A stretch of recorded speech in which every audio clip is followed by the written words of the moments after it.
कांग्रेस विधायक विक्रांत भूरिया ने deputy CM one nation one election के बयान पर तंज कसा है। तंज कसते हुए विक्रांत भूरिया ने कहा है कि ये देश गणतंत्र है, हर राज्य को अपने हिसाब से सरकार चलाने का हक है। एक नेशन एक इलेक्शन कराकर डिक्टेटरशिप लाने का प्रयास किया जा रहा है। न्यूज आवर से विक्रांत भूरिया ने खास बातचीत की है। वन नेशन वन इलेक्शन को लेकर कांग्रेस क्या कहती है, इस पर हम जो विक्रांत भूरिया हैं कांग्रेस के विधायक हैं उनसे बात करेंगे। Sir, one nation one election पर आपकी क्या भूमिका, क्योंकि सरकार तो वन नेशन वन इलेक्शन को करने की मूड में। ये सबसे बड़ा दुर्भाग्यपूर्ण निर्णय होने जा रहा है इस देश के लिए।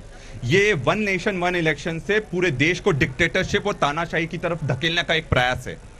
हमारा देश रिपब्लिक ऑफ इंडिया है, मतलब गणराज्य है, मतलब हर राज्य का उसका खुद का अधिकार है। तो राज्यों के चुनाव जब तक अलग नहीं होंगे तो राज्यों की जो भी भूमिका रहती है वो कम करने का ये प्रयास कर रहे हैं। ये चाहते हैं कि पूरे देश को एक डिक्टेटरशिप मॉडल में कर दें और जितना इनको पैसा खर्च करना है, जितना इनको प्रोपोगेंडा करना है, जितना पोलराइजेशन करना है, जितना भाई को भाई से लड़ाना है, एक बार लड़ा रहे हैं और 5 साल तक इनको कोई भी सवाल नहीं करे। ये इस चीज का प्रयास है। और जब ये उपचुनाव और राज्यों के चुनाव एक दिन में नहीं करवा पा रहे हैं तो वन नेशन वन इलेक्शन कैसे करवाएंगे? फर्जीवाड़ा करेंगे क्या?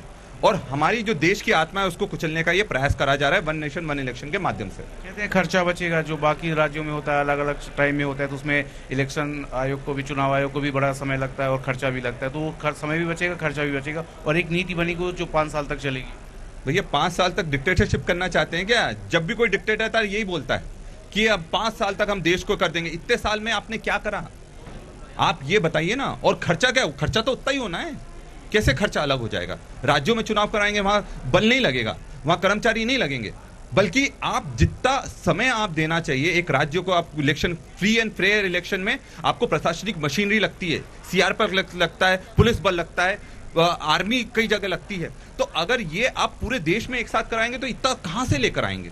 हकीकत ये है कि ये नहीं चाहते फ्री एंड फेयर इलेक्शन हो।